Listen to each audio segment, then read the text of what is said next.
নবীজি সাল্লাল্লাহু আলাইহি ওয়াসাল্লামকে অনুসরণ না করলে জান্নাত পাওয়া যাবে না। যদি কোনো ব্যক্তি উম্মত দাবি করে তাকে সুন্নত মানতেই হবে। সুন্নত না মেনে উম্মত হওয়া যায় না। আর নবীজির পুরা জীবনটাই হলো আমাদের জন্য সুন্নাত। তিনি যেভাবে খেয়েছেন সেভাবে খাওয়া সুন্নাত। তিনি যেভাবে ঘুমিয়েছেন সেভাবে ঘুমানো সুন্নত।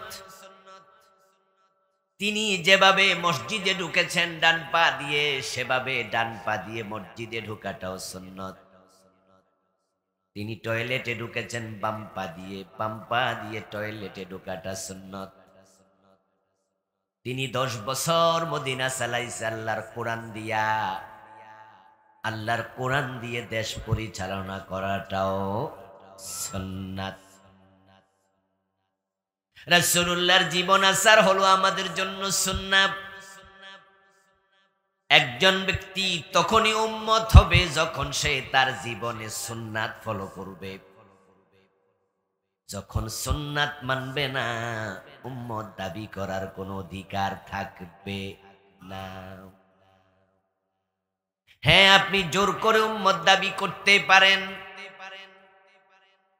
আপনি বিড়ি টানেন, গাঁজা খান, টাকনুর নিচে কাপড় পরেন, আপনার বউ মেয়ে পর্দা করে না, আপনি নামাজ এক ওয়াক্ত পড়েন আর এক ওয়াক্ত পড়েন না, আপনি সুদে টাকা লাগান, ঘুষ খান, ওজনে কম দেন, মালে ভেজাল দেন, এরপরও আপনি দাবি করেন আপনি রাসূলের উম্মত। তো জোর কইরা দাবি করার সুযোগ তো আছে, কিন্তু জোর কইরা জান্নাত পাওয়া যাবে তো ওই সুযোগ কিন্তু নাই। যারা মাইজবান্ডারের মুরিদ, বেড়া বেড়ি একসাথে ডোল বাজায় লাফায়, তারা কি নবী ঈসার উম্মত দাবি করছে নাকি? তারা কি কইছে আমরা মুসা নবীর উম্মত? তারাও দাবি করে তারা কোন নবীর উম্মত? শেষ নবী। ও দোস্ত আমার, জোর কইরা উম্মত দাবি আপনি করতে পারেন, কেউ মানা করবে না, কিন্তু জোর করে জান্নাতে যাওয়ার কোনো সুযোগ তো নাই। আল্লাহ বড়ই বুদ্ধিমান, এজন্য তিনি হাসরের মাঠে জান্নাতকে হাজির করবেনই না। এই যে আপনি জোর কইরা চুরি মুড়ি কইরা কোন রকম ফাঁকি দিয়া ঢুকে যাবেন, চান্সই নাই। কারণ জান্নাত হলো ফুলসেরাতের ওই পারে। আল্লাহর বুদ্ধি দেখছেন। কিন্তু জাহান্নাম কই? জাহান্নাম কিন্তু হাসরের মাঠে। قال النبي صلى الله عليه وسلم يؤتى يومئذ بجهنم لها 70,000 زمام مع كل زمام 70,000 ملك يجرونها। প্রিয় নবীজি সাল্লাল্লাহু আলাইহি সাল্লাম বলেন, কিয়ামতের দিন জাহান্নামের চারিদিকে 70,000 শিকল দিয়ে জাহান্নামকে বাঁধা হবে। প্রতিটি শিকলে 70,000 ফেরেশতা থাকবে।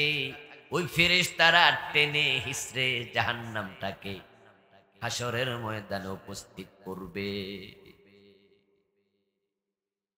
সামিউ লাহা শাহীকা ওয়া হিয়া তাফুর। কোরআনে আল্লাহ বলেন জাহান্নাম তর্জন গর্জন করতে থাকবে। জাহান্নাম সেদিন ক্রোধে ফেটে পড়বে। এজন্য রশি দিয়া শিকল দিয়া বেঁধে, লোহার শিকল দিয়া বেঁধে টেনে টেনে হাসরের ময়দানে জাহান্নাম হাজির করা হবে। এবং জাহান্নামীদেরকে হাসরের ময়দান থেকে একবারে ফিকে ফিকে তাদেরকে ছুঁড়ে ছুঁড়ে জাহান্নামে ফেলে দেয়া হবে। জাহান্নাম হাসরের মাঠে হাজির। কিন্তু জান্নাতের ব্যাপারে কোরআনে পাওয়া যায় ওয়া উজলিফাতিল জান্নাতু লিল মুত্তাকিনা গায়রা বাঈদ। মুত্তাকিদের জন্য জান্নাতকে হাজির করা হবে, তবে হাসর থেকে অনতি দূরে, খুব দূরে না, এটা ফুলসেরাত, কিন্তু হাসরের মাঠে আল্লাহ জান্নাত হাজির করবেন না। সুতরাং চুরি কইরা কোন রকমের ফেরেশতারে চোখ ফাঁকি দিয়া জান্নাতে ঢুকে যাবেন এ সুযোগ। তাই রাসূলের সুন্নাহ না মেনে উম্মত হচ্ছেন লাভ নাই, দাবি করা পর্যন্তই লাভ। ওই উম্মত জান্নাত পাবে না যে উম্মত রাসূলকে অনুসরণ করে জীবন সাজাবে না। এবং এই উম্মতের সংখ্যাই বেশি যারা রাসূলকে অনুসরণ করে জীবন সাজায় না। সুদখোর বেশি, ঘুষখোর বেশি, ওজনে কম দে, মালে ভেজাল দে, পরের জমি দখল করে, এই জাতীয় লোকের সংখ্যা সমাজে কম না বেশি? অথচ সবাই আমরা নবীর উম্মত। তাই তো রাসূল বলেছেন আমার উম্মত হবে ৭৩ দল, জান্নাতি হবে মাত্র এক দল। বাকি ৭২ দল কই? কইতো না, কইলে তো বিপদ, নিজের গায়ে পড়তে পারে। قال رسول الله صلى الله عليه وسلم تفترق أمتي على 73 ملة كلهم في النار إلا واحدا। নবীজি বলেন আমার উম্মত গুলো ৭৩ দলে বিভক্ত হবে, ৭২ দলই জাহান্নামে যাবে। তাহলে উম্মত দাবি করলে জান্নাত নয়, বরং উম্মত জাহান্নামী বেশি, ৭২ দল। কিলা ইয়া রাসূলুল্লাহি ওয়া মাহি, যে একটা দল জান্নাতি। একজন সাহাবী দাঁড়ালেন, ইয়া রাসূলুল্লাহ ওই জান্নাতি দল কোনটা আমি জানতে চাই। জান্নাতে যাওয়ার চিন্তা আমাদেরও আছে, আছে না? সবাই কথা বলুন না, জান্নাতে যাওয়ার চিন্তা আছে তো? চিন্তা থাকলে জান্নাতি দলে যোগ দিয়েন। জান্নাতি দল কয়টা? সবাই বলেন কয়টা? এখন ওই দলে যোগ না দিলে জান্নাত পাওয়া যাবে না। এই জন্য সাহাবী জিজ্ঞাসা করে, ইয়া রাসূলুল্লাহি ওয়া মাহি, ও প্রিয় নবী, জান্নাতি দল একটা, সেটা কোনটা আমি জানতে চাই। নবীজি জবাব দেন, মা আনা আলাইহি আসহাবি। এখন রাসূলের জবাবটা আমরা একটু পরে শুনতেছি ব্যাখ্যা সহ। এখন জান্নাতে যেতে চান, কিন্তু জান্নাতি দলে যোগ দিতে রাজি নন। যাইতে চাইলে জান্নাত পাওয়া যাবে না, কারণ জান্নাতে যাওয়ার শখ হিন্দুদেরও আছে, কিন্তু হিন্দু কি জান্নাতে যাবে? আপনাদের গাজীপুর বাজারে যাবেন, গিয়া দেখবেন যে এমন অনেক হিন্দু দোকানদার আছে যারা মরা বাবার ছবি দেয়ালে ঝুলাইয়া দোকানের মাঝে, ওই ছবির মাঝে লেখা দিছে স্বর্গীয় সত্যেন্দ্র নারায়ণ দাস, স্বর্গীয় দুলাল চন্দ্র ভৌমিক, এরকম স্বর্গীয় অমক, স্বর্গীয় তমক, এমন লেখা কি আপনাদের চোখে পড়ে নাই? স্বর্গীয় মানি স্বর্গে গেছে না যাইব? অলরেডি গেছে গা, আর আমরা জামু, আমরা অপেক্ষায় আছি, আর হেরা গেছে। শকত বাবার নামের আগে কি লিখছে? অলরেডি স্বর্গে পাঠাই দি, আব্বা গেছে স্বর্গে, যে হালুয়া রুটি খাকার আমি দোয়ান থাকি। শখ দেখছেন? ও দোস্ত, স্বর্গ আর জান্নাত একই জিনিস। আবু বকর জান্নাতি, হযরত ওমর বেহেশতি, দুইজন দুই দেশে গেছে নাকি?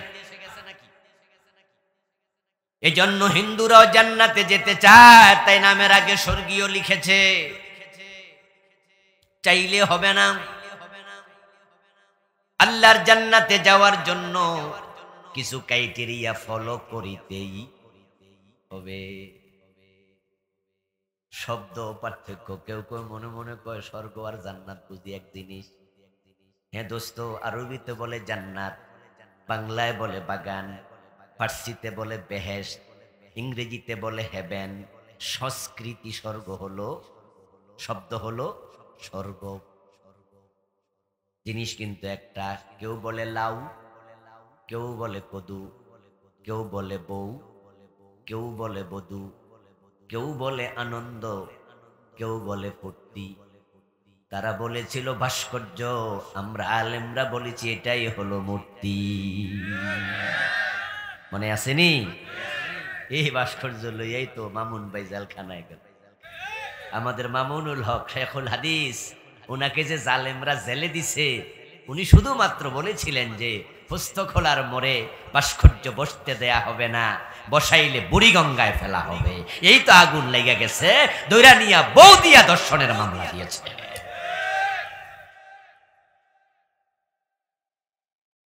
ভাস্কর্য নাকি মূর্তি এটা এক জিনিস না, এটা নাকি দুই জিনিস।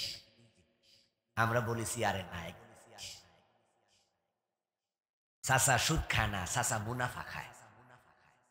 কারণ সুদ খাইলে মানুষ খারাপ হয়, তাই তিনি বাংলায় আর খায় না, আরবিতে খায়। মূর্তি বানাইলে মানুষ কয় কি রে মূর্তি বানায় কেন? কয় না মূর্তি বানাই না, ভাস্কর্য বানাই। গরিবেরে অন্ধরে হাইকোর্ট দেখা। এবং ওই আন্দোলনের সময়, ঘটনার সময় আমাদের নারায়ণগঞ্জের এমপি শামীম ওসমান সাহেব বলেছিল, হুজুররা আমাদেরকে ইসলাম বুঝাইতে আসে, ইসলামকে আমরা বুঝি না, আমরা ভাস্কর্য বানাই না, মূর্তি বানাই না, আমরা ভাস্কর্য বানাই। হুজুররা তো পার্থক্যই বোঝে না, আমরাও ইসলাম বুঝি। দিনে 2 বার কোরআন শরীফ পড়ি, রাইতে 70-80 রাকাত তাহাজ্জুদ করি। ওই বক্তৃতাটা মনে আছে আপনাদের? উনি ওই বক্তৃতায় কইছিল হুজুররা ইসলাম বুঝা, 70-80 রাকাত তাহাজ্জুদ।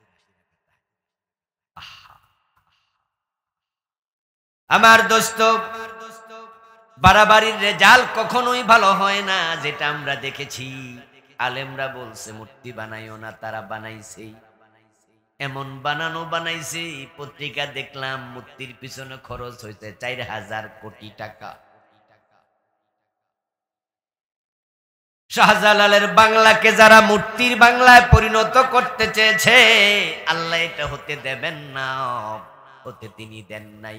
আলহামদুলিল্লাহ 5 তারিখে এমন ঘটনা ঘটছে, এক একটা মূর্তির গলার মাঝে রশি লাগাইয়া টেনে টেনে মাটিতে ফেলেছে। এমন মূর্তিও ছিল মাথায় উঠে কেউ প্রস্রাব করেছে। বেজ্জতি করছে কেডা? আসমানের মালিক, আসমানের মালিক। একবার উল্টাই। আমরা বারবার বলছি যে আরে মাদ্রাসার মাঝে মহিলা ছবি টানানোর আইনটা বাদ দেন। ফাজেল মাদ্রাসা, কামেল মাদ্রাসা, যেখানে বুখারী পড়ায়, তাফসীর পড়ায়, প্রিন্সিপালের রুমের মাঝে আলমারি থাকে, আলমারিতে কোরআন শরীফ থাকে, থাকে না? মাদ্রাসায় তো কোরআন শরীফ আছে, মাদ্রাসাগুলোর তাফসীর থাকে, হাদিসের, বুখারী শরীফ। ওরা আইন বানাইছে না প্রিন্সিপালের মাথার উপর ওই মহিলার ছবি টানাইতেই হবে, বেডাবড়ির ছবি ঝুলাইতেই হবে। কোরআনের উপরে ছবি ঝুলাইছো, আল্লাহ পছন্দ করে নাই। সব ছবি এখন মাটিতে পড়ে আছে। আল্লাহ গজব। আমার বন্ধু হিন্দু মিয়া লেখলো স্বর্গীয়, অথচ আমরা সবাই জানি কোন মুশরিক কোনদিন জান্নাতে যাবে না। আল্লাহ কুরআন মাজিদে বলছেন, মান ইউশরিক বিল্লাহি ফাকাদ হারামাল্লাহু আলাইহিল জান্নাহ ওয়া মাওয়াহুন নার ওয়া মা লিয-যালিমিনা মিন আনসার। আল্লাহ কোরআনে বলে যে শিরিক করে আল্লাহ তার জন্য জান্নাত হারাম বানায় দেন। জান্নাত বানাইছে কে? জান্নাতের মালিক কে? জান্নাত দেবেন কে? তো তিনি হারাম করলে কে দেবে? অত শুনি নামের আগে স্বর্গীয় লিখছে। তো ঠিক আপনারাও আছেন যারা অনেকেই জীবনে সুন্নার প্র্যাকটিস করেন না, কিন্তু জান্নাতের স্বপ্ন দেখছেন। উম্মত না হলে জান্নাত নাই। জান্নাত পাবেন না যদি সুন্নাত না থাকে, তাই রাসূলকে অনুসরণ করা দরকার আছে না নাই? রাসূল দুনিয়া কেন এসেছেন না জানলে অনুসরণ কেমন? এই জন্য আজকের আলোচ্য বিষয় হলো নবীজির। রাসূল সাল্লাল্লাহু আলাইহি ওয়াসাল্লাম হলেন রেলগাড়ি, ট্রেনের ইঞ্জিনের মতো। ইঞ্জিন কি পিছনে থাকে না সামনে থাকে? সামনে থাকে। পিছনে যে বগিগুলো থাকে এগুলো কি ইঞ্জিনের সাথে অ্যাটাচড না বিচ্ছিন্ন থাকে? যদি কোনোটা বিচ্ছিন্ন থাকে তাহলে কিন্তু ইঞ্জিন তাকে টেনে আর সামনে নেয় না। আপনারা সবাই জান্নাতে যেতে চান, قال النبي صلى الله عليه وسلم كل أمتي يدخلون الجنة إلا من أبى قيل من أبى يا رسول الله قال من أطاعني دخل الجنة ومن عصاني فقد أبى আমার রাসূল 1450 বছর আগে বলেছেন যতজন আমার খাঁটি উম্মত সবগুলো উম্মত হবে জান্নাতি তবে যারা খাঁটি নয় উম্মত হওয়ার পরে অস্বীকারী হবে তাদের একটাও জান্নাতে যেতে পারবে না আমার সব উম্মত জান্নাতি কিন্তু অস্বীকারী উম্মত জাহান্নামী একজন সাহাবী দাঁড়িয়ে প্রশ্ন করলেন কিলা মান ইয়া মান আবা ইয়া রাসূলুল্লাহ ও নবী অস্বীকারী উম্মত আবার কে রাসূল এবার জবাব দেন মান আতাআনি দাখালাল জান্নাতা ওয়া মান আসানি ফাকাদ আবা যে আমি নবীকে অনুসরণ করে জীবন চালাইছে সে জান্নাতি যে আমাকে অনুসরণ করে জীবন চালায় নাই সে জান্নাত পাবে না রাসূল হলেন মডেল আদর্শ আইকন আইডল নামুজাজ উসওয়া কুদওয়া তিনি লিডার তিনি ইমাম তাকে সামনে রেখে জীবন সাজাতে হবে উনি যা বলেছেন আমরা তাই বলব উনি যা করেছেন আমরা তাই করব উনার মতো সিরত সুরত এভরিথিং জীবনের বটম থেকে টপ পাকঘর থেকে সংসদ ভবন ব্যক্তি জীবন থেকে আন্তর্জাতিক বলয় আপনি থাকবেন যেখানে সুন্নাহ থাকবে সেখানে আপনি বাম হাতে খেয়েছেন সুন্নাহ বাতিল টাকনুর নিচে কাপড় পরেছেন সুন্নাহ বাদ দিয়েছেন আপনি আপনার দাড়িতে হাত দিয়েছেন সুন্নাহ বাদ দিয়েছেন আপনি মুখে সিগারেট নিয়েছেন সুন্নাহ বাদ দিয়েছেন আপনি সুদে টাকা লাগাইছেন সুন্নাহ বাদ দিয়েছেন আপনি ঘুষ খেয়েছেন সুন্নাহ বাদ দিয়েছেন এভাবে রাসূলের সাথে যদি জীবন না মিলে এই অবস্থায় মরে যান আপনি উম্মতের অন্তর্ভুক্ত নন আর উম্মত যদি না হন জান্নাত কেমনে হবে তাই জান্নাতে যেতে হলে উম্মত হও আর উম্মত হতে হলে সুন্নাহ মেনে নাও ক্বালান নবী সাল্লাল্লাহু আলাইহি ওয়াসাল্লাম মান আহাব্বা সুন্নতি ফাকাদ আহাব্বানি ওয়া মান আহাব্বানি কানা মাই ফিল জান্নাহ নবীজি বলেন যে ব্যক্তি আমার সুন্নাহকে ভালোবাসে সে আমি নবীকে ভালোবাসে আর যে আমার সুন্নাহকে ফলো করে আমার ভালোবাসার প্রমাণ দেবে সে জান্নাতে আমি নবীর সাথে ঢুকবে প্রিয় ভাই বলা যায় না আজরাইল কখন সাক্ষাৎ করে হতে পারে আজকেই হতে পারে আজকের রাতও জীবনের শেষ রাত আখিরাতের উপরে বিশ্বাস যদি হালকা হয় তাহলে আপনার ব্যাপারে আমার কোনো কথা নাই যা মনে চায় তাই করেন সামনে যা পান তা খান মনে যা চাপ তাই করতে থাকেন আর আখিরাত আছে বিশ্বাস যদি দৃঢ় হয় তাহলে মন মতো চলা যাবে না সুন্নাহ মতো চলতে অভ্যস্ত হওয়া লাগবে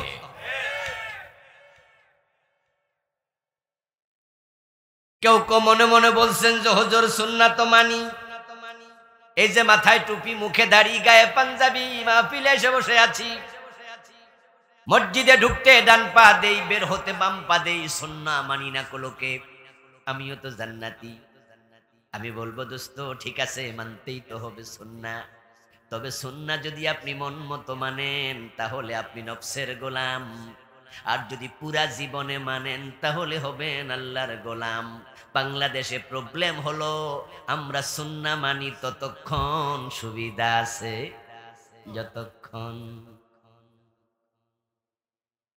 এই যে মসজিদে ঢুকতে সবাই ডান পা দেন এই সুন্নাহ নিয়ে কারো দ্বিমত নাই ইমাম যদি মাগরিবের নামাজ 2 রাকাত পড়ে সালাম ফিরায় একজনও আমরা ফিরাবো না লোকমা দেব কারণ রাসূল মাগরিব পড়েছেন ফরজ কয় রাকাত এজন্য ইমাম আমার বাবা হলেও আমি ফিরাবো না লোকমা দেব আমি রাসূলকে ফলো করব মসজিদে রাসূলকে শক্তভাবে ফলো করলেন কিন্তু জোহরের নামাজ পড়ে আদালতের চেয়ারে হাকিম যখন বসে যে নবীকে ফলো করে মসজিদে জোহর পড়েছে ওই নবীকে ফলো করে আদালতে একটা মামলার রায়ও দেয় না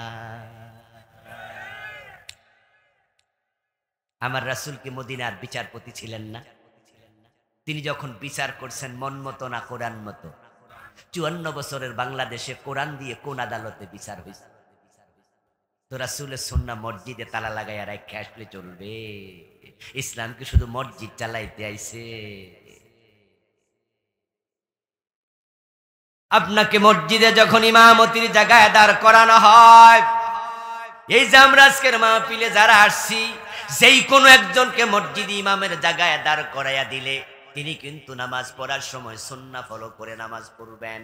কিন্তু এই লোকটাকে আবার এমপি বানায়া সংসদে পাঠাইয়া দিলে তখন সে সংসদ ভবনে রাসূলকে মেনে দেশ চালানোর জন্য কোনো আইন বানায় না। এই 54 বছর যারা দেশ চালাইলো তাদের বিবেকের কাছে আমার প্রশ্ন, যদি আপনি রাসূলের উম্মত হন, দেশ চালানোর মাঝে রাসূলের সুন্নাহ আছে না নাই? ওটা ভুলে গেলেন কেন? ও দোস্ত, মাসালা বুঝেন, মাসালা। ইমাম সাহেব জোহরের নামাজ পড়ছে, 2 রাকাত পরে আত্তাহিয়াতু পড়তে ভুলে গেছে। ইমাম ভুলে আল্লাহু আকবার বলে দাঁড়াইয়া গেল। জসকোট মসজিদের ইমাম জোহরের নামাজ পড়াচ্ছে, পিছনে জজ সাহেবও নামাজে খাড়াইছে। হুজুর যখন আত্তাহিয়াতু পড়তে ভুলে গেল, দাঁড়াইতে শুরু করলো, অন্য অন্য মানুষ লোকমা দেয়, জজ সাহেব লোকমা দেয়। কারণ মাসআলা জানা আছে, প্রথম বৈঠক ওয়াজিব, আত্তাহিয়াতু পড়া কি ওয়াজিব। এই যে আত্তাহিয়াতু পড়ার জন্য বসাটা ওয়াজিব, এটা আমরা জানি, তাই লোকমা দিলাম। জজ লোকমা দিল, হুজুর লোকমা নিয়ে নামাজ শেষ করলো, সাজদাও দিল, নামাজ শেষ, চলে গেল। এখন জজ যাইয়া এবার হাকিমের কোর্টের মাঝে হাকিমের চেয়ারে বসলো। একটু পরে চুরির মামলার রায় হবে। আপনাদের কাছে আমার জিজ্ঞাসা, চোর ধরে হাত কাটার রায় দেয়া নফল না ফরজ? চোর ধরে হাত কাটো এমন রায় কোরআনে আছে না নাই? কিন্তু জজ সাহেব কি চোর ধরে হাত কাটার রায় দিছে কোনোদিন? তাহলে ওয়াজিবে লোকমা দিল, ফরজের খবর নেই। এই কিছুক্ষণ আগে উনি কিন্তু হুজুরের লোকমা দিছিল, হুজুর ওয়াজিব ছাইরা দিছে, তাও ভুলে। আর উনি ফরজ ছাড়ছে ইচ্ছা করে। এবার আপনাদের কাছে একটা মাসালা জানি, যারা বোঝেন তারা বলবেন, গুরুত্ব কি ফরজের বেশি না ওয়াজিবের বেশি? তো উনি ফরজ ছাইরা ওয়াজিবে লোকমা দেখেন, হুজুরের সোজা পাই। ইমাম সাহেব ভুল করলে কোনো ছাড় নাই। আর নেতা, সমাজের লিডার, রাষ্ট্রের ইমাম, ছোট্ট মসজিদের 200 জনের ইমাম, 50 জনের ইমাম, 1000 জনের ইমাম, আর রাষ্ট্রের 50 লাখ 1 কোটি মানুষের ইমাম। ঢাকা শহরে যারা এমপি হয়, এক একটা আসনে মানুষ 30 লাখ 40 লাখ বসবাস করে, ঠিক না? এত বড় ইমাম, উনি যে সুন্নাহ মানে না, উনারে কেউ লোকমা দেয় না, হুজুরের সুদা। ও দোস্ত, আপনি সুন্নাহ মানেন না তা না, সুন্নাহ আপনি মানেন, তবে সুবিধার মতো জায়গায়। যেই হুজুরকে যেই মুসল্লিগুলো লোকমা দিল, তারাই তো আবার জজের সামনে আদালতে বিচারের রায়ের সময় হাজির। ওখানে আদালতের হাকিম যখন উল্টা পাল্টা রায় দেয়, কোরআন মানে না, হাদিস মানে না, তখন আদালতে দাঁড়াইয়া কয়জন বলছে, এই হাকিম আপনি কোরআন দিয়া রায় দেন, এই লোকমা কেউ দেয় না। অথচ উনার সামনে যিনি বাদী তিনিও মুসলিম, যিনি বিবাদী তিনি মুসলিম, যে আসামি সেই মুসলিম, যে সাক্ষী সেই মুসলিম, যে পুলিশ দাঁড়ায় আছে হ্যান্ডকাফ হাতে নিয়ে সেই মুসলিম, সাংবাদিক বসে আছে কলম নিয়ে খবরে দেবে সেও মুসলিম। মসজিদে হুজুরদের সবাই লোকমা দিল, আদালতের হাকিমকে কেউ লোকমা দেয় না।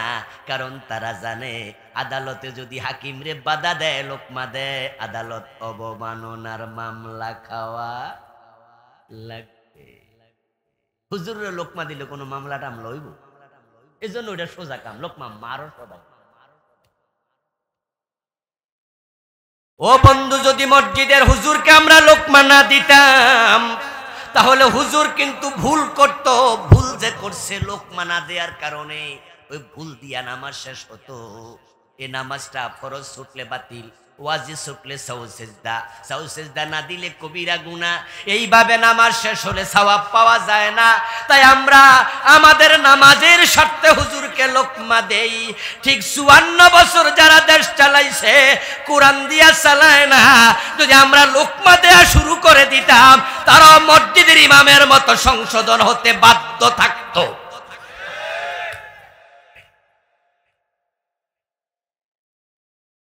এই যে কোরআন দিয়ে সমাজ চলে না, দেশ চলে না, আদালত চলে না, সচিবালয়, বঙ্গভবন, গণভবন চলে না, এটা যে ইসলামের অংশ এটা অনেকের কাছে মনেই হয় না, অসুবিধা নাই। অথচ ইসলাম মানার নিয়মই হলো পূর্ণাঙ্গ, অর্ধেক ইসলাম মানার কোনো নিয়মই নাই। আল্লাহ কোরআন মাজিদে বলছেন উদখুলু ফিস-সিলমি কাফা, তোমরা যারা ইসলামে ঢুকছো তারা পরিপূর্ণ ঢোকো। বাংলাদেশের লোকদের কনসেপ্টটাই ভুল। অধিকাংশ মানুষ তারা নামাজও পড়ে সুদও খায়, মনে করে অসুবিধা নাই, আল্লাহ থাপ্পড় সোয়ার কয়টা দিয়া ছেড়ে দিব, আর 2-4 দিন দুজকে থাকলে অসুবিধা কি? এজন্য 5 ওয়াক্ত নামাজি অফিসার, অথচ ফাইল আটকায় রাখে, গোশ না দিলে সিগনেচার করে না। নামাজি অফিসার গোশ খায়, এমন কি বাংলাদেশে নাই? নামের আগে আল হাজ লেখা, অথচ বইনের হক দেয় না, এমন হাজি সাহেব নাই? বাবা মরছে 7 বছর, মা মরছে 10 বছর, নিজেরটাও খায়, বইনেরটাও খায়, হকের জন্য আসলে ধমকায় তারাইয়া দেয়, অথচ নামাজ পড়ছে কপালে কালো দাগ। তুমি জান্নাত খোঁজো কেমনে? অধিকা ইসলাম নিয়ে জান্নাত পাওয়া যায় না। قال رسول الله صلى الله عليه وسلم من قطع ميراث وارثه قطع الله ميراثه من الجنة। আমার রাসূল বলেন, যে ব্যক্তি ওয়ারিসের মিরাস কেটে রাখে, হক কেটে রাখে, আল্লাহ তার জান্নাত কেটে নেন। ও দোস্ত, আপনি সুদে টাকা লাগাইয়া কেমনে জান্নাত খোঁজেন? সুদে টাকা লাগানো আছে, অথচ আজকের মাহফিলে মাঝখানে বইয়া রয়েছে এমন 2-1 জন আছে না নাই? কেন আইছে মাহফিলে? বেহেশতে যাইব, খুব শখ। আমি যদি জিজ্ঞাসা করি বেহেশতে যাইবেন নি, মুস্কি হাসি দিয়ে কইব হুজুর চলেন একসাথে ঢুকি।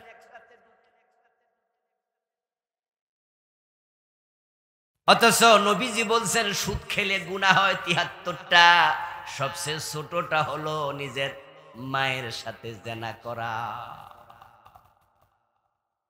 তুমি কত নিচে নেমেছো তুমি কি জানো? তুমি কি জানো? সুদের সবচেয়ে বড় গুনাহটা হলো আল্লাহর সাথে যুদ্ধ ঘোষণা করা। قال النبي صلى الله عليه وسلم من أكل درهم ربا وهو يعلم أنه أشد من 36 জিনা। নবীজি বলে গেছেন, যে জেনে শুনে 1 টাকা সুদ খায় তার আমলনামায় 36 বার জিনার গুনাহ লেখা হবে। যে 1 মাসে 3000 টাকা সুদ খায় তার প্রতিদিন গড়ে 100 টাকা পড়ে। একবার জেনা করলে 36 বার, একবার 1 টাকা সুদ খেলে 36 বার জেনা, তাহলে 100 টাকা সুদ খেলে 3600 বার জেনা। যে মাসে 3000 টাকা সুদ খায় প্রতিদিন 100 টাকা ভাগে পড়ে, দ্যাট মিন প্রতিদিন 3600 বার জেনার গুনাহ পায়। একদিনে মিনিট আছে কয়টা? 1440। 60 মিনিট 1 ঘন্টা, 24 ঘন্টা একদিন, 60 পূরণ 24, 1440। তাহলে পুরা দিনে যদি দিন একবার মিনিটে জেনা করে তাহলে জেনা হতো 1440 বার। 100 টাকা সুদ খেলে হয় 3600 বার। এর মানে 1 মিনিটে তুমি 2 বার 2.5 বার জেনার গুনাহগার।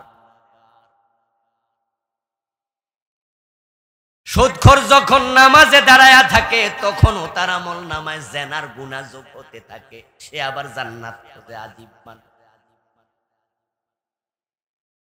ও দোস্ত, ফজরের নামাজটা মসজিদে জামাতের সাথে পইরা সুবহানাল্লাহ জিকির করতে করতে কোদাল কান্দে লইয়া খেতে গেছে, রোয়া লাগাবে, ধান লাগাবে, তাই আইল পরিষ্কার করব, কিন্তু খেতে যাইয়া সুবহানাল্লাহ কইয়া কোপ মারে, সোজা আইল বাঁকা বানায়। কারণ একটা কইরা ধান গাছ লম্বা যদি মোটামুটি 40 হাত হয় তাহলে বিশাল না উপকার, এজন্য সোজা আইল বাঁকা বানাইছে, কিন্তু সুবহানাল্লাহ কইয়া কোপ মারছে, জিকির এখনো ছাড়ে নাই, বেহেশতে যাবে তো। قال النبي صلى الله عليه وسلم من أخذ شبرا من الأرض ظلما فإنه يطوقه يوم القيامة من 7 أرضين। প্রিয় নবীজি বলে গেছেন, যে ব্যক্তি অন্যায় করে 1 বিঘত পরিমাণ জমি জবরদখল করেছে, এটা 7 গুণ বড় করে কিয়ামতের দিন তার গর্দানে ঝুলাইয়া দেয়া হবে।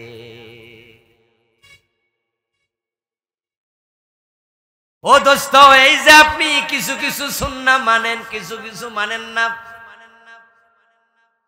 আদালতে গিয়ে আপনি সুরের হাত জীবনও কাটলেন না, ডাকাত শুলে দিলেন না, জেনা করলে 100 বেত লাগাতে হবে, এমন আইন আল্লাহর কোরআনে আছে না নাই? বিবাহিত হলে পাথর মেরে হত্যা করো, এমন আইন হাদিসে আছে না নাই? আমার রাসূল কি এগুলো মানেন নাই? তো রাসূলের এই সুন্নাহ বাংলাদেশে 54 বছরে আমরা কয়দিন মান?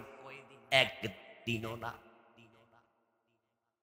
হযরত ওমরের ছেলে মদ পান করেছে, হযরত ওমর নিজের ছেলেটাকেও ছাড় দেন নাই, 80 বেত লাগাই। কবি নজরুল বলেছেন, মদ্যপানের অপরাধে প্রিয় পুত্রকে নিজ করে মেরেছ দোররা, মরেছে পুত্র তোমারই চোখের পরে। ওমর যদি নিজের প্রিয় ছেলেকে 80 বেত দিতে পারে, বাংলাদেশে মদখোরকে জীবনে আমরা একদিনও 80 বেত দেই নাই। এখানে আমরা টুপি, দাড়ি, পায়জামা, পাঞ্জাবি, নামাজ রোজার ভিতরে ইসলাম শেষ। ইসলাম কি ওটুকু ধর্মের নাম? এত ছোট। উদখুলু ফিস সিলমে কাফা, ইসলামে পুরা ঢোকো, পুরা। নবীজি বলেছেন, আমার মেয়ে ফাতেমা চুরি করলে আমি ফাতেমার হাতটাও কেটে দেব। দিস ইজ ইসলাম। রাষ্ট্রীয় জীবনে যে ইসলাম লাগবে, এ চিন্তাই মাথায় আপনার নাই। আপনি জান্নাত খোঁজেন কেন? বরং এই ওয়াজগুলা শুনলে মন খারাপ হয়, মনে মনে কয় হুজুররা যে ওয়াজ করে, আচ্ছা এই রাষ্ট্রীয় জীবনে যদি ইসলাম আসে আর সোর ধরে হাত কাটা শুরু হয়, বাংলাদেশে অনেক নেতারে তো হাত থাকবে না, ঠিক না? কারণ এই দেশের মতো এত টাকা, দেশের টাকা বিদেশ ফাটায় এমন মনে পৃথিবীর কোন দেশে নাই, পৃথিবীর কোন দেশে নাই। আমাদের দেশের এই যে অর্ধশিক্ষিত, কম শিক্ষিত, অশিক্ষিত আমাদের ভাইয়েরা বিদেশ চলে যায়, মধ্যপ্রাচ্যে গেলে দেখবেন যে মরুভূমিতে মাজরায় কাজ করে। সৌদি আরব গেলে ওমরা হজ করতে গেলে দেখবেন যে রাস্তায় খাড়াইয়া এই রোদের মাঝে কি কষ্ট চাকরি করে। ওখানে 3000 রিয়াল যদি পায়, আর মাঝে 2500 রিয়াল বাংলাদেশে পাঠাইয়া দেয়, 500 রিয়াল দিয়া কষ্ট করে চলে। এই হলো আমাদের কম শিক্ষিত লোকদের চরিত্র। আর বেশি শিক্ষিত নেতারা দেশের টাকা বিদেশ পাচার করে দেয়।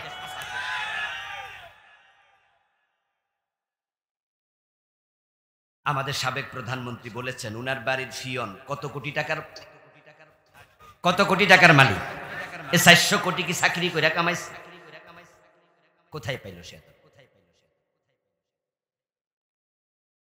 যদি ফিয়ন 400 কোটি টাকার মালিক হয়, বাড়িওয়ালা কত কোটি টাকার মালিক? এই প্রশ্ন কে করে? আমার প্রিয় ভাইয়েরা, এখন হাত কাটা শুরু করলে ফিয়নের হাতও থাকবো না, নেতার হাতও থাকবে না। এজন্য তারা আল্লাহর আইন দেখলে ভয় পায়। আল্লাহর আইনের কথা যারা বলে, উল্টা তাদেরকে রাজাকার বলে গালি দেয়, মৌলবাদী আর জঙ্গিবাদ। কারণ কিন্তু শুধু এটা, অন্যটা না। ছোট ধরে হাত কাটতে হবে, এটা যে কোরআনে আছে এটা উনারাও জানে। কারণ দিনে 2 বার কোরআন শরীফ পড়ে, জানবে না কেন? এগুলো জানে। সকালবেলা উঠা আমি কি খুঁজি? যায় নামাজ খুঁজি।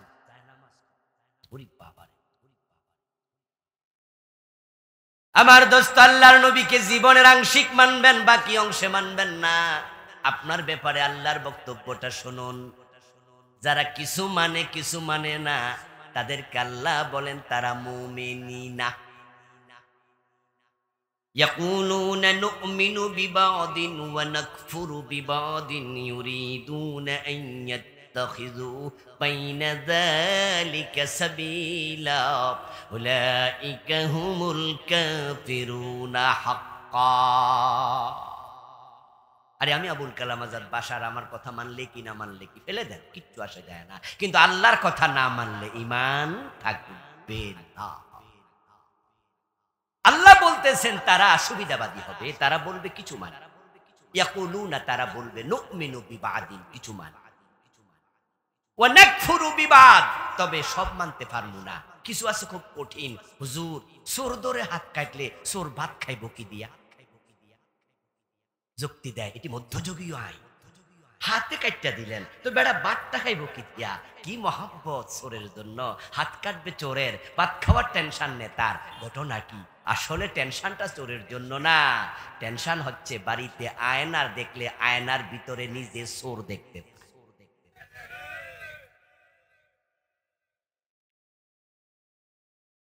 ও দোস্ত, আপনি কিছু মানবেন না। আল্লাহ বলে উলাইকা হুমুল কাফিরুনা হাক্কা, এগুলো কাফের, অরিজিনাল কাফের। আল মুমিন কাল জামালিল আনিফ হাইসুমা কিদান কাদ। যদি তুমি প্রকৃত মুমিন হতে চাও, রাসূল ব্যাখ্যা করেন হাদিস, কোরআনের আয়াতের ব্যাখ্যা করে রাসূল হাদিসে শোনান, তুমি হয়ে যাও সেই ওটের মতো যে ওটের নাকের ভিতরে মালিক রশি ঢুকাইয়া দিছে।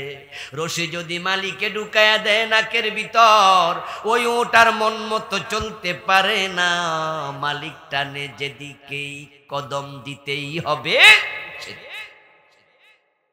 ঈমান আনার পর কোরআনে যা আছে সব মানে, সব মানে, অর্ধেক নেই না। আল্লাহ বলে আমি অর্ধেক, আসলে অর্ধেকটা আমরাও নেই না, আল্লাহ নিব। উদাহরণ দিলে বুঝবেন একটু পরে, আমি আসছি। আচ্ছা বলুন তো, ফজরের নামাজের ফরজ কয় রাকাত? মাশাআল্লাহ, সহজ প্রশ্ন সহজ জবাব, সবাই বলেন। ফজরের ফরজ কয় রাকাত? আচ্ছা, এক রাকাত পরে বাড়ি চলে গেলে সওয়াব অর্ধেক হয়, ঠিক না? বাতিল বাতিল, পড়লে দুই, না পড়লে বাদ দেও, অর্ধেক চলে না। চৈত্র মাসের দুপুরে রোজা রাখছেন, গড়ির দিকে তাকাইয়া দেখেন যে দুপুর 3টা বাজে, হিসাব করে দেখলেন যে শোবে সাদেক থেকে 9 ঘন্টা রোজা রাখছি, আর 4 ঘন্টা 5 ঘন্টা বাকি আছে। 3টা বাজে ইফতার করলে সওয়াব 70% পাইবেন, ঠিক না? কত জাগাত শেষ, এসব চলে না। মানলে মানো, না মানলে শরমিয়া, অর্ধেক চলবে না। বাংলাদেশে যে নোট আছে, টাকার নোট, সবচেয়ে দামি নোটটা কত টাকা? মাঝখান দিয়ে ছিঁড়ে 2 টুকরা করলে প্রতি টুকরা কত? 1 টুকরা লইয়া বাজারে যান, খরচা পাবেন তো? কেন? এর মাঝে লেখা আছে কিন্তু ইংরেজিতে 1000, ওই ফিসটা বাংলা লেখা আছে 1000, কিন্তু মাঝখানে ছিঁড়া।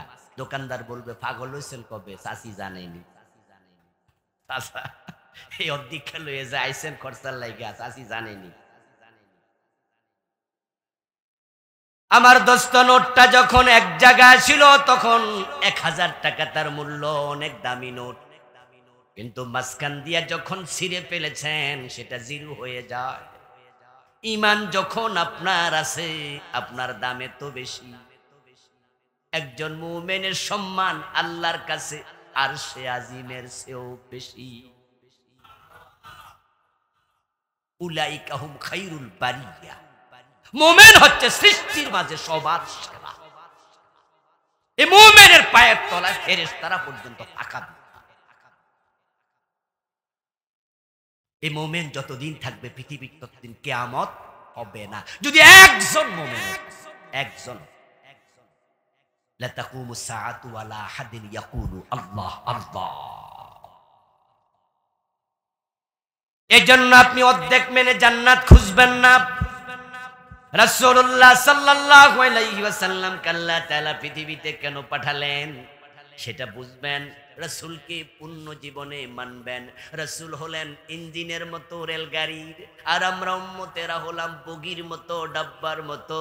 যদি আমি নিজেকে রাসূলের সাথে টাচ করে দিতে পারি, রাসূল টেনে টেনে আল্লাহর জান্নাত পর্যন্ত নিয়ে যাবেন। আর যদি আমরা সুন্নাহ না মেনে বিচ্ছিন্ন হয়ে যাই, রাসূল জান্নাতে ঠিকে যাবেন, আপনার যাওয়া হবে না। এখন নবীজি দুনিয়ায় কেন আসলেন এবার শুনুন। হুয়াল্লাযী আরসালা রাসূলাহু বিল হুদা ওয়া দীনিল হক লিইয়ুযহিরাহু আলাদ দীনি কুল্লিহি ওয়ালাউ কারিহাল মুশরিকুন ওয়া কাফা বিল্লাহি শাহীদা। আল্লাহ তাআলা তিনটি আয়াতে একই কথা বলেছেন। তিনি আল্লাহ, যিনি তার রাসূলকে পৃথিবীতে পাঠিয়েছেন কোরআন দিয়ে, ইসলাম দিয়ে। উদ্দেশ্য শুধু একটা, লিইয়ুযহিরাহু আলাদ দীনি কুল্লিহি। আমার রাসূল সকল মতবাদের উপরে, চিন্তা চেতনার উপরে, সংবিধানের উপরে, আদিয়ানে বাতিলের উপরে আমার ইসলামকে বিজয় করে দেবেন। আল্লাহর নবীর জীবনের লক্ষ্য ছিল দ্বীনকে বিজয়ী করা। এজন্য প্রিয় নবীজি বলছেন, আল ইসলামু ইয়ালু ওয়া লা ইউলা। ইসলাম বিজয়ী হতে এসেছে, পরাজিত হতে নয়। ইসলাম একটি বিজয়ী আদর্শের নাম। প্রিয় দিনী ভাইয়েরা, আপনারা বলুন তো, এই 54 বছরের বাংলাদেশে ইসলাম কি বিজয়ী না পরাজিত? ইসলাম কি আমাদের সমাজের সব জায়গায় আছে? শিক্ষানীতিতে ইসলাম আছে, অর্থনীতিতে আছে, স্বরাষ্ট্র পররাষ্ট্র নীতিতে আছে, গণভবন বঙ্গভবন সব এগুলো ইসলাম দিয়ে চলে, আদালত হাইকোর্ট জজকোর্ট চলে। কোন জায়গায় ইসলাম? কোন জায়গায়? যদি শিক্ষানীতিতে ইসলামটা আজকে থাকতো, তাহলে আমার সামনে যারা আছেন, যারা স্কুল কলেজ পড়ুয়া, আপনারাও কিন্তু কোরআনের আলেম হতেন। কারণ আপনারা ইংরেজি দেখে দেখে পড়তে পারেন, কারণ ক্লাস 1-এ ABC পড়ানো হয়। আপনি বাংলা পড়তে পারেন, রিডিং ক্লাস 5 পাস করলে বাংলা পড়তে পারে, অ আ পড়ানো হয়। আপনি অঙ্ক, যোগ ভাগ, যোগ বিয়োগ, পূরণ, অঙ্ক, ভাগ এগুলো পারেন, কারণ ক্লাস 1 থেকে পড়ানো হয়। সেই 1-এ যদি কায়দা ঢুকাইয়া দিত, ক্লাস 5 পাস করলে সবাই কোরআন পড়তে পারে, ঘরে ঘরে সব। এই ফ্যানটা কি লাগানো যাবে? একটু দেন আমাদের। ক্লাস 1-এ যদি আলিফ বা তা সা, ক্লাস 2-তে যদি 10টা সূরা, ক্লাস 3-তে আমপারা, এইভাবে যদি ইন্টারমিডিয়েট পর্যন্ত যদি কোরআন 100 নাম্বার, হাদিস 100 নাম্বার আজকেও সিলেবাসে ঢুকাইয়া দেয়, আগামী 10 বছর পরে বাংলাদেশের প্রতিটা ঘরে বাবার জানাজার নামাজ পড়ার ইমাম তৈরি হয়ে যাবে। হুজুর আর ডাকা লাগবে না, দরকার হবে না, হুজুর লাগবে না। আপনার সিলেবাস আপনাকে কোরআন পড়তে বাধ্য করবে, না হয় পরীক্ষা ফেল। আমার ভাইয়েরা, মসজিদের হুজুরকে ডেকে এনে যখন ইমামের জায়গায় দাঁড় করায়া দেন, ইমাম তখন তৃতীয় তাকবীর দেয় জানাজার নামাজে, দিয়ে দোয়া পড়ে, আল্লাহুম্মা গফিরলি হাইয়িনা ওয়া মাইয়িতিনা ওয়া শাহিদিনা ওয়া গায়িবিনা। ও আল্লাহ, ক্ষমা করে দাও আমাদের জীবিতদেরকে, ক্ষমা করো খাটিয়ায় শুয়ে আছে মৃত মানুষটাকে। হুজুর যখন দোয়া করে তখন দোয়া আসে মুখ থেকে। আর যদি ওই ইমামটা আপনার নিজের সন্তান হতো, তখন তার দোয়াটা কলিজার ভিতর থেকে বের হতো।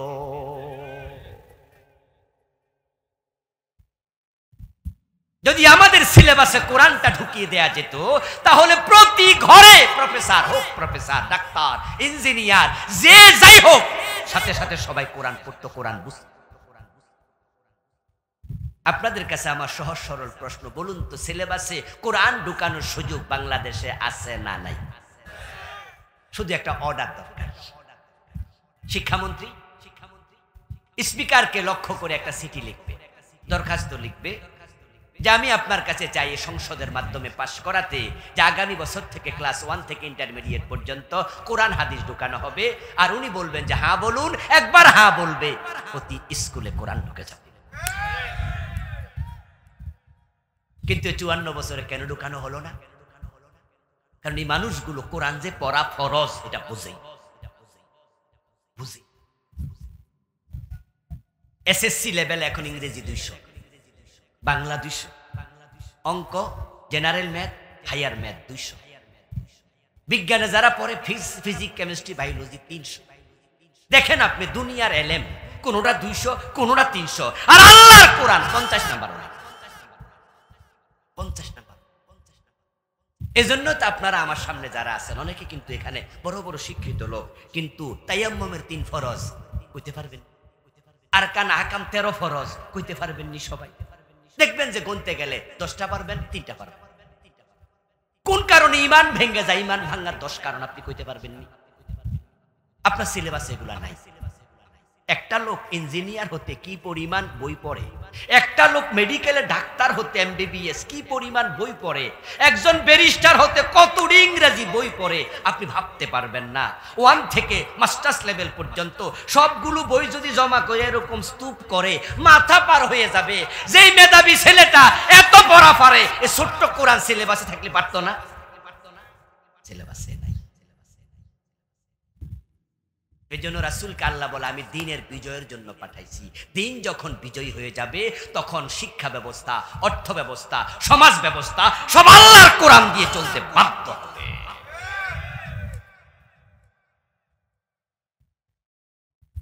আল্লাহ নবী সাল্লাল্লাহু আলাইহি ওয়াসাল্লাম দায়িত্ব পেলেন, মক্কায় 13 বছর ছিলেন, কিন্তু মক্কায় দ্বীনের বিজয় তিনি করতে পারলেন না। আর যেই সমাজে দ্বীনের বিজয় হয় না ওই সমাজে নামাজ কায়েম হয় না। তাই মক্কায় নামাজ ফরজ হয়েছে, কেউ পড়ে কেউ পড়ে না। কাফেররা তো মানেই না, মুসলমানরা মসজিদে নামাজ পড়ার পরিবেশও পায় না। কিন্তু যখন রাসূল মদিনায় গেলেন, দ্বীনের বিজয় হয়ে গেল, তখন আইন হলো আজানের সাথে সাথে দোকান বন্ধ করতে হবে। নবীজি বলছেন যে আমার মনে চায় আজানের পরে কাউকে আমার জায়গায় ইমামতির দায়িত্ব দেই, কয়েকজন যুবককে সাথে নিয়ে সমাজে যাই, যারা নামাজে আসেনি তাদের বাড়িতে আগুন জ্বালায়া দেই। ওয়াইজা নুদিয়া লিসসালাতি মিন ইয়াউমিল জুমুআতি ফাসআউ ইলা যিকরিল্লাহি ওয়া দারুল বাই। আজান হবে, দোকান বন্ধ, মসজিদে যাও, সবাই মসজিদে যাও। একটু ভাবেন তো, যদি বাংলাদেশ ইসলামটা বিজয় হয়ে যেত, সংসদে আইন পাস হয়ে যেত, আজানের পর দোকান খোলা রাখতে পারবা না, পুলিশ গিয়ে ধরবে, 7 দিন জেল দেবে, একই অন্যায় 2 বার করলে তোমার দোকানের লাইসেন্স ক্যান্সেল করে দেয়া হবে। আর আজান সুদের সাথে জড়িত নয় এমন পার্সেন্টেজ অর্ধেকের বেশি সুদের সাথে জড়িত। কেউ দেয়, কেউ খায়, কেউ সাক্ষী থাকে, কেউ লিখে। আল্লাহ নবী বলছেন 4 জন সমান অপরাধী। লাআনা রাসূলুল্লাহ সাল্লাল্লাহু আলাইহি ওয়াসাল্লাম আকিলার রিবা ওয়া মুকিলাহু ওয়া শাহিদাইহি ওয়া কাতিবাহু ওয়া ক্বালাহুম সাওয়াউন। প্রিয় নবী বলেছেন যে সুদ খাবে, সুদ দেবে, সুদ লিখবে, সুদের সাক্ষী হবে, সবটার উপরে, সবগুলোর উপর আল্লাহর গজব পড়ুক, বদদোয়া, লানত, অভিশাপ। তোরা সবাই সমান অপরাধ।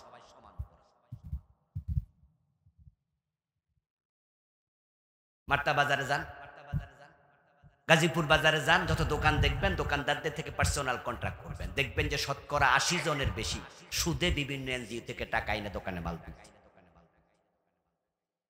এই যে রাস্তায় গাড়িগুলা চলে না, গাড়িওয়ালাদের সাথে যোগাযোগ করবেন, দেখবেন যে প্রায় সবগুলা 198টা সুদী ব্যাংকের টাকা এনে গাড়ি নামাইছে। এই যে গাজীপুরে যত গার্মেন্টস আছে না, শিল্প কারখানা আছে, খোঁজ নেন, 199টা সুদে টাকা বিভিন্ন ব্যাংক। সুদ এত জঘন্য অবস্থায় চলে গেছে যে এখন সুদ থেকে আমরা বাঁচাই কঠিন। এখন যদি রাষ্ট্র চায় 151 জন এমন নেতা পাঠাবে সংসদে যারা একবার বলবে সুদ চাই না, একদিনে সুদ বন্ধ হয়ে যাবে। দ্বীনের বিজয় ভেরি ভেরি ভেরি ইম্পর্টেন্ট। বেপরদার বিরুদ্ধে, বেহায়ার পড়ার বিরুদ্ধে কত ওয়াজ হলো, কিন্তু বলুন তো, জি বাংলা, স্টার জলসা, আমাদের দেশে ভারত থেকে আমদানি করা সিনেমা, এই যে বেপরদা বেহায়াপনার 6 লাভ চলছে, এখন তো মোবাইলের কারণে যুবকদের হাতে হাতে সিনেমা হল চলে গেছে, ঠিক না? কেমনে থামাবেন? কেমনে থামাবেন এই অপসংস্কৃতির আগ্রাসন? বাংলাদেশের নাটক সিনেমা যথেষ্ট নয়, ইন্ডিয়া থেকে আমদানি শুরু হয়েছে।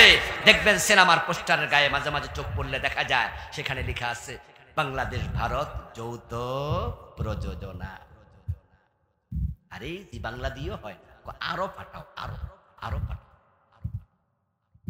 আমি আশ্চর্য হয়ে ভাবি যে ইন্ডিয়া মাঝে মাঝে পেঁয়াজ বন্ধ করে দেয়, মাঝে মাঝে আলু বন্ধ করে, মাঝে মাঝে চাল বন্ধ করে। আচ্ছা জি বাংলা বন্ধ করে না কেন? স্টার জলসা মাঝে মাঝে বন্ধ করতে পারে, ফ্যান্সি রিলটা তো বন্ধ করতে পারে, কিন্তু ফ্যান্সি রিল বন্ধ করতে শুনবেন না। ওরা যা আমাদের দরকার নাই সেটা বেশি করে দেয়, যা দরকার তা বন্ধ করে। ওরা নাকি আমাদের বন্ধু, এমন বন্ধু থাকলে আর শত্রু লাগে না। এখন কিভাবে আপনি জি বাংলা বন্ধ করবেন? ওয়াজ করলে হয়ে যাবে? অসম্ভব। কোয়াইটেন এই জন্য প্রয়োজন দিনের বিজয়ের চেষ্টা করো। এমন কিছু মানুষ তৈরি করো যে মানুষগুলো সংসদ ভবনে বলবে আকাশ সংস্কৃতি অফেন করা যাবে না, ক্লোজ করে দাও। আমাদের জোনায়েদ আহমদ ফলক গত অগাস্ট বিপ্লবের সময় মাঝে মাঝে বলছে না, ইন্টারনেট নিজে নিজে থাইমা যায়। মনে আসেনি আপনাদের? মাঝে মাঝে কয় আমি থামাইছি, মাঝে মাঝে কয় নিজেও থামছে। যে থামুক আর থামাক অথবা নিজে নিজে থামুক, যখন নিজে নিজে থেমেছে তখন কিন্তু মোবাইলে আর আমাদের ফেসবুক চলে নাই, ইউটিউব চলে নাই, গুগল চলে নাই। তখন আমরা অন্য অন্য লাইন দিয়ে অনেক কষ্ট করে চালানো লেগেছে। সরকার চাইলে জি বাংলা বন্ধ করতে একদিনের বেশি লাগবে না।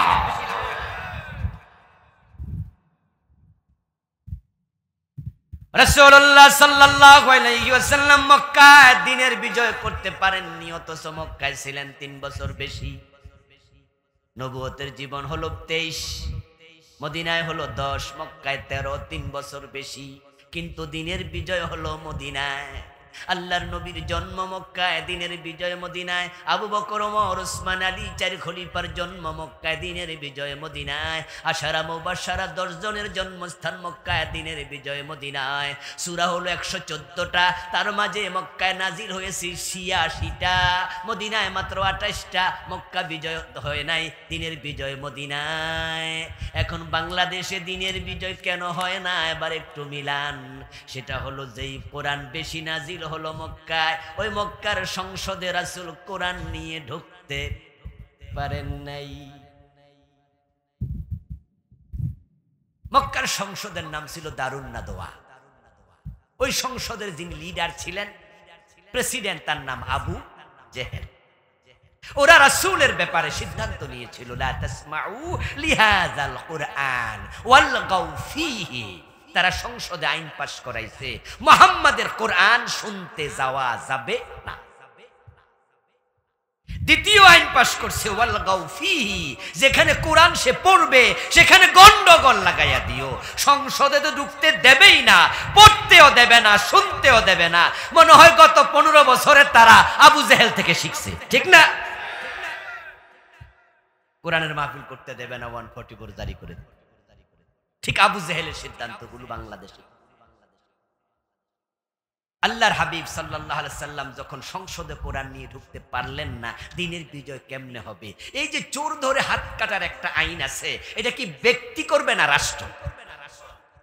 মদ খাইলে 80 বেত দিতে হবে, ব্যক্তি না রাষ্ট্র? জেনা করলে 100 বেত, পাথর মারা, এটা ব্যক্তির কাজ না রাষ্ট্রের কাজ?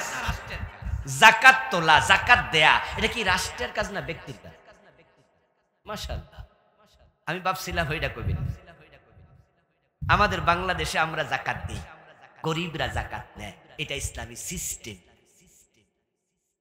ইসলাম যে কত সায়েন্টিফিক, কতটা লজিক্যাল, আপনি অবাক হবেন, অবাক। কারণ ব্যক্তি যখন যাকাত দেয় তখন যাকাত দিয়ে দারিদ্র দূর হবে না। রাষ্ট্র যখন যাকাত দেয় তখন দারিদ্র দূর হয়, কারণ রাষ্ট্র দিবে ওই পরিমাণ, যেই পরিমাণ দিলে দারিদ্র থাকবে না। আর আমরা ব্যক্তিরা কত দিতে পারি? আমি দিলাম 2000, 3000, আপনি দিলেন 2000, 4000, এ অল্প পাইলো 10,000, 12,000, বেটা খাইয়া বইয়া থাকবো। বরং সে 1 মাস 2 মাস পরে মনে মনে ভাববে, রোজা আসে না কেন, রোজা আসে না কেন, আবার 12,000 পাইতাম। তাহলে সে কি দারিদ্র বিমোচিত হইল, না ফকিরি চিন্তা আরো বাড়লো? এই জন্য ইসলামী সিস্টেম হলো রাষ্ট্রকে যাকাত দেয়া। রাষ্ট্র যাকাত আবার পরিকল্পিতভাবে ব্যয় করবে। এই জন্যই ইসলাম যখন বিজয়ী হয়েছিল, হযরত ওমরের যুগে রাষ্ট্র বিভাগের যারা জাকাত বিভাগের কর্মচারী ছিল, জাকাতের টাকা কাঁধে নিয়ে ঘুরতো, জাকাত খাওয়ার লোক আর ছিলই না। ইসলাম সে তো পরশমানি, তারেকে পেয়েছে খুঁজি, পরশে তাহার শোনা হলো যারা, তাদেরই মোরা। ইসলাম এসেছিল জাহেলিয়াত শেষ, যে যুগের নাম পৃথিবীর সব মানুষ মিলে অন্ধকার যুগ, আইয়ামে জাহেলিয়া। নবীজি মুহাম্মদ সাল্লাল্লাহু আলাইহি ওয়াসাল্লাম ইন্তেকালের আগে বলছেন যে এই নাম আর চলবে না, খায়রুল কুরুনি করনি, আমার যুগ পৃথিবীর সর্বশ্রেষ্ঠ। দারিদ্রতা নাই, জুলুম নাই, জেনা নাই, মদ নাই, কিচ্ছু নাই। অর্ধ দুনিয়ার সম্রাট ওমর গাছতলায় একা একা ঘুমায়া থাকে, বডিগার্ডেরও প্রয়োজন।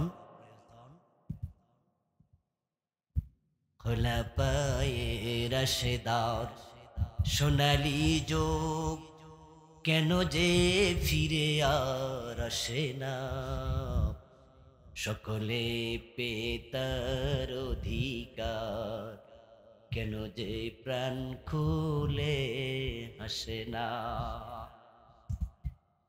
এমন নেতা ইসলাম দিয়েছিল, রাতের বেলায় হাঁটতো, কে না খাইয়েছে খোঁজ নিত। হযরত ওমর গিয়েছেন, এক মহিলা খাবার নাই শুনে কান্দে, তিনি আটার বস্তা নিয়ে ওই মহিলার বাড়িতে পৌঁছে। আর আমার নেতারা দেশের টাকা বিদেশ পাঠায়, গরিবের টাকা লুট। এই যে অ্যাসালম গ্রুপ ইসলামী ব্যাংকের 18টি শাখা থেকে 80,000 কোটি টাকা বিদেশে পাচার করেছে।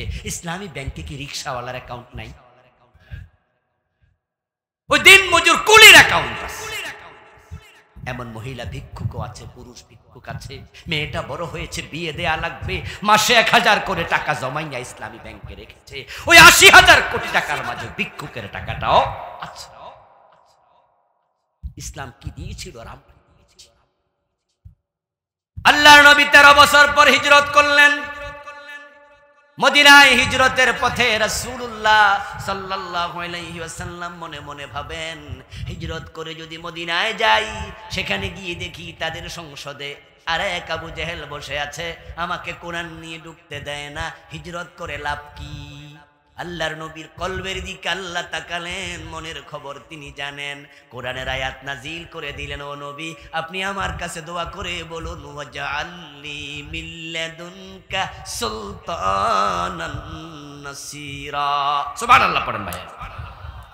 এটা হিজরতের পথে নাজিল হয়েছে। ওয়াজআলনি, ও আল্লাহ তুমি আমাকে দাও, মিন লাদুনকা তোমার পক্ষ থেকে, সুলতানান নাসিরা সাহায্যকারী রাষ্ট্র ক্ষমতা। রাসূল হিজরতের পথে আল্লাহর কাছে রাষ্ট্র ক্ষমতা চাইছে। তো রাষ্ট্র ক্ষমতা চাওয়া কি সুন্নাহ না? তা আমরা চাইলে মাইন্ড করেন কেন? কেন বলেন যে হুজুর আপনারা হুজুর মানুষ, আপনাদের এগুলা দরকার আছে? হুজুরদের লোভ বেশি, হুজুররা ক্ষমতা চায়। কিছু অবুঝ আলেমও আছে। আমি একজনকে চিনি, সৌদি আরবে দাম্মামে বসে বসে এসি রুমে ফতুয়া দেয় যে বাংলাদেশে একটা ইসলামী দল আছে, শুধু গদি চায়, গদি চায়, ক্ষমতা চায়। ওরে বেটা নাদান, আল্লাহর নবী নিজেও তো ক্ষমতা চেয়েছে, নিজের পেটের জন্য না, আল্লাহর দ্বীনের বিজয়ের জন্য ক্ষমতা দরকার।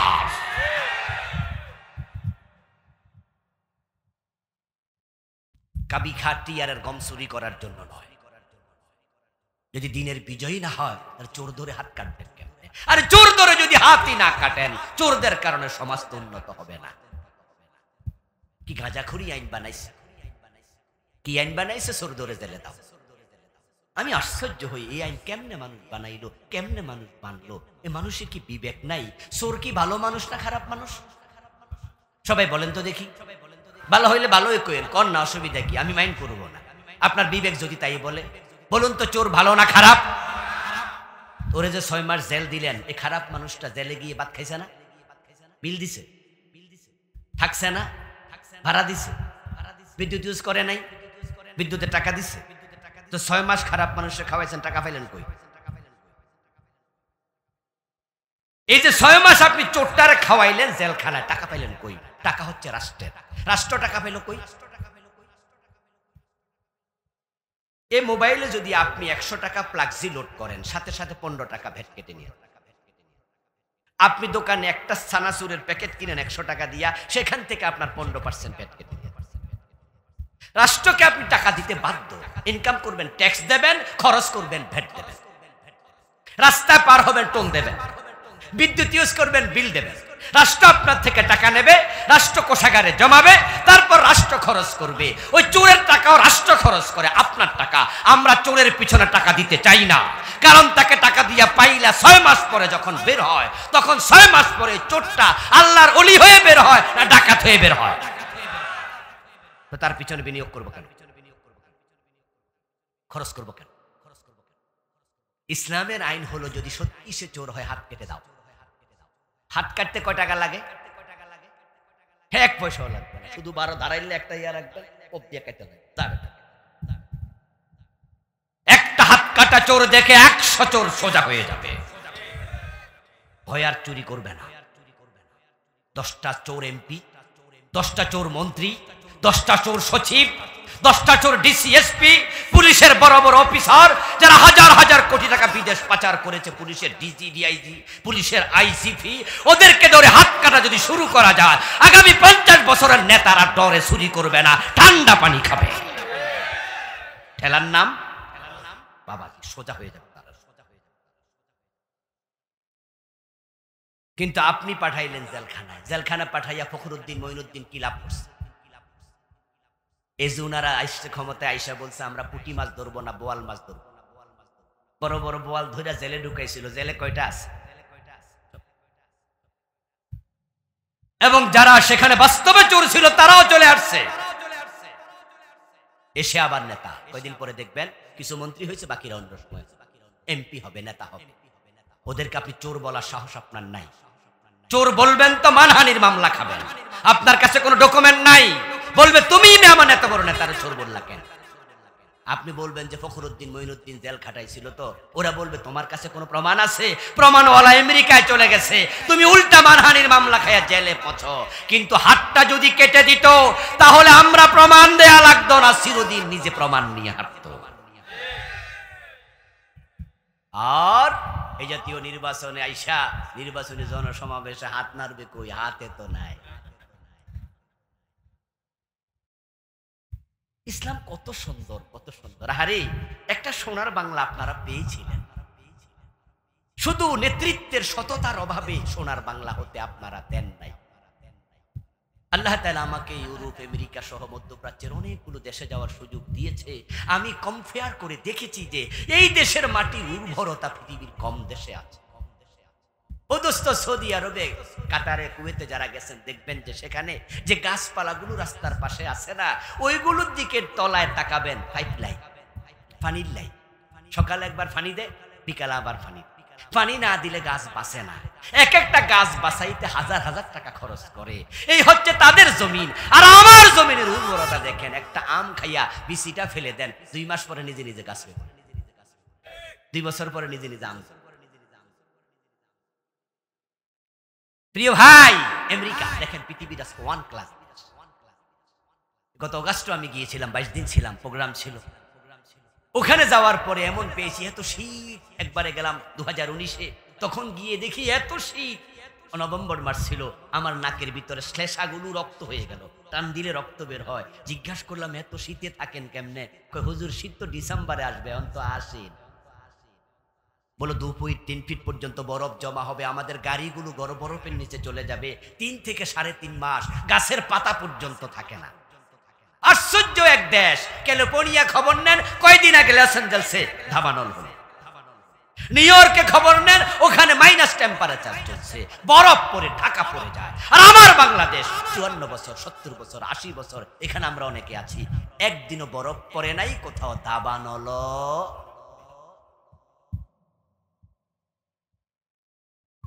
যেখানে 50টা অঙ্গরাজ্য আমেরিকা, 30 থেকে 35টা বরফের নিচে 3 মাস 4 মাস থাকে, তারা না খেয়ে মরে না, তারা পৃথিবীর 1 ক্লাস দেশ হয়ে গেছে। আর আমার দেশে 12 মাস ফসল হয়, ফল হয়। আমরা তলাবিহীন। 10 লাখ টাকা চেক দিলে ব্যাংক টাকা দিতে পারে না, পরে আইসেন, কালকে আইসেন, টাকা নাই।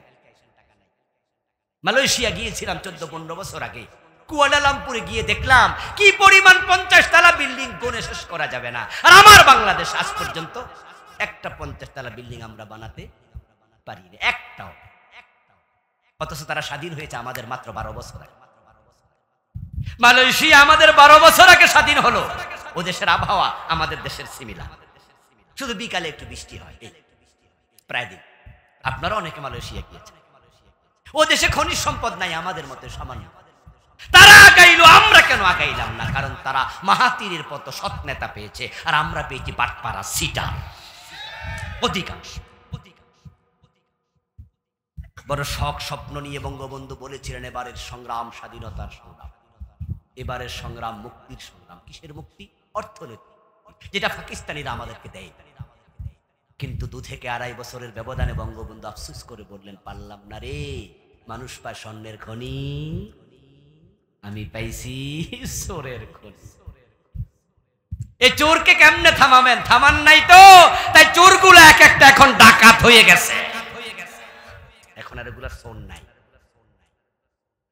আল্লাহর আইনে ফিরে আসেন, কোরআনের আলোকে সমাজ চালান, দেখবেন কেমনে শান্তি সমৃদ্ধি আসে। নামাজ কায়েম হয়ে যাবে, রোজা চলবে, যাকাত আসবে, চুরি ডাকাতি কিছুই থাকবে না। মানুষগুলো ইসলামের আদর্শে উজ্জীবিত হবে, সমাজের সব জায়গায় শান্তি কায়েম হবে, দুনিয়ায় শান্তি, আখেরাতে মুক্তি মিলে যাবে। আমার নবী মদিনায় গেলেন, যাওয়ার পথে দোয়া করলেন। মদিনায় পৌঁছার সাথে সাথে আউস, খাজরাজ, বনু নজির, বনু কোরাইজা, বনু কায়নুকা, মদিনার সব লোকের একসাথ হইয়া আমার নবীকে কাঁধে তুলে নাচল, সবাই মিলে মদিনার প্রেসিডেন্ট বানাইয়া দিল। রাসূল এখন রাষ্ট্রপ্রধান, এখন তিনি আইন জারি করে দিলেন, এখন থেকে আর মদিনায় কেউ চুরি করতে পারবা না, করলে হাত কাটা। একজন মহিলা চোর ধরা পড়ে গেল, রাসূল বলেন হাতটা কেটে দাও। সাহাবীদের মাঝে কানাঘুষা শুরু হলো যে হায় রে, মাইয়া মানুষ, এবং সেই মেয়েটা ছিল অবিবাহিতা, তার যদি হাত কেটে দেয়া হয় তাহলে তার বিয়ে হবে না। তার বংশ ছিল সম্ভ্রান্ত, বংশের চোখে মুখে চুনকালি পড়বে, মানুষ সিসি করবে। আল্লাহর নবীর কাছে সুপারিশ করো হাত যেন না কাটে। উসামা বিন যায়েদ রাদিয়াল্লাহু তাআলা আনহুমা, রাসূলুল্লাহর নাতি, পালক পুত্র যায়েদের ছেলে, রাসূল তাকে আদর করতেন বেশি, তাই তাকে সুস করা হলো যে উনাকে বলো উনি যেন সুপারিশটা করেন। কম বয়স্ক মানুষ রাজি হয়ে গেলেন। নবীজিকে বললেন, দাদা ওই মহিলার হাত না কেটে অন্য কোন শাস্তি কি দেয়া যায়? ফাতালাব্বানা ওয়াজহু রাসূলিল্লাহি সাল্লাল্লাহু আলাইহি ওয়াসাল্লাম, সহিহ বুখারীতে এসেছে, প্রিয় নবীর চেহারা লাল হয়ে গেল, উনি রেগে গেলেন, দাঁড়িয়ে গেলেন, তোমাকে কে পাঠিয়েছে তাদেরকে ডাকো। উনি সাহাবীদেরকে ডাকে আনলেন, নবীজি একটা খুতবা দিলেন ছোট্ট, সে খুতবার মাঝে বললেন, লাওয়ান্না ফাতিমাতা বিনতা মুহাম্মাদিন সারাকাত ইন্না মুহাম্মাদান ইয়াকতাউ ইয়াদাহা, ওই মহিলা নয়, আমার মেয়ে ফাতেমা চুরি করলে তাকেও রেহাই দেব না, আল্লাহর আইনের বাহিরে যাওয়ার কোনো অধিকার আমার।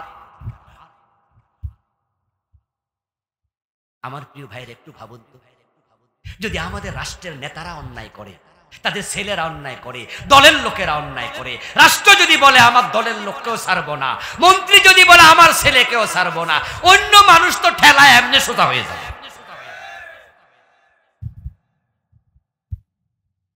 আল্লাহর হাবিব দ্বীনের বিজয় করলেন, ইসলাম সমাজে কায়েম। 54 বছরের বাংলাদেশে আমরা পারি, আলহামদুলিল্লাহ। অগাস্ট বিপ্লবের পরে আমরা একটু আশার আলোর ঝলকানি পাচ্ছি।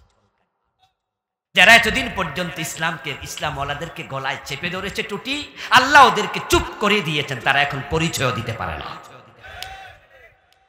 পলানোর জন্য কত করছে। একজন তো দাড়ি মারি কামাইয়া ফলাইতে চাইছে, তাও পারে না। আল্লাহ ওদেরকে এক্সাইট করেছে, ইসলামওয়ালাদেরকে সামনে আগাইয়া দিয়েছে। এখন আমরা যদি সিদ্ধান্ত নেই তাহলে হতে পারে এইবারই আল্লাহর কোরআনের বিজয় হয়ে যাবে, যদি আপনারা মাথা তুলে দাঁড়াতে পারেন। দেশ কি বিএনপি চালাবে না জাতীয় পার্টি চালাবে, জামাত ইসলাম না জামাত ইসলাম নাকি হেফাজত ইসলাম, সেটা ইম্পর্টেন্ট নয়।